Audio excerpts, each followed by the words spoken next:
On the final day of the campaign, National Unity Platform presidential candidate Robert Kyagulanyi Ssentamu was received in Nansana with joy and excitement, demonstrating massive support from his followers. Kyagulanyi traversed areas of Nansana Municipality and Busiro East. While campaigning in Nansana, he began by appreciating his supporters and the stakeholders who stood by him throughout the entire campaign trail. So kanjagala okwebaza Omukama Katonda olw'okutusobozesa okutabala eggwanga lyonna ne tukomawo nga tuli balamu. Njagala okwebaza abakulembeze bannange bonna be tutabadde nabo. Njagala okwebaza bannamawulire naddala bannakyewa abaleseewo amaka gaabwe, ennyumba zaabwe, bizinesi zaabwe ne mutambula naffe okumekinga sure mulaga eggwanga ekifaananyi ekituufu na TV zonna ezibadde zitulaga. Njagala okwebaza abafuuti soja bonna be tutambudde nabo nga mutambulira mu bulabe. Bangi kummwe bali mu makomera kati essaawa zino, bangi kummwe baawambibwa tetumanyi gye muli. He also appreciated Ugandans in the diaspora for their financial support throughout the campaign trail across the country, noting that the support greatly facilitated their movement and operations.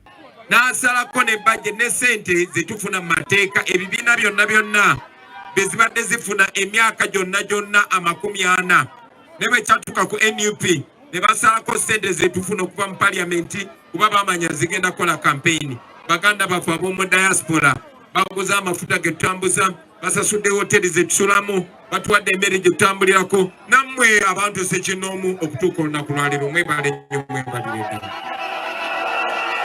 He urged his supporters to continue mobilizing through phone calls even after the campaign period and called on them to turn up in large numbers on polling day to cast their votes.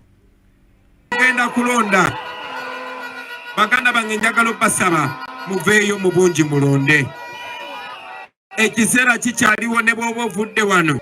Njagala okusaba gw'otanabakubira simu mukubire essimu. Gw'otanabakogera naye yogera naye. Guno mukisa nsaba tugukozese basebo ne bannyabo. Mu nsi eyakulaakulana, mu nsi eri developed, tetukyalwanira ddembe lyaffe nga tuyiwa omusaayi. Mbasaba tuveeyo mu bungi ffenna. Tulonde ye step esooka.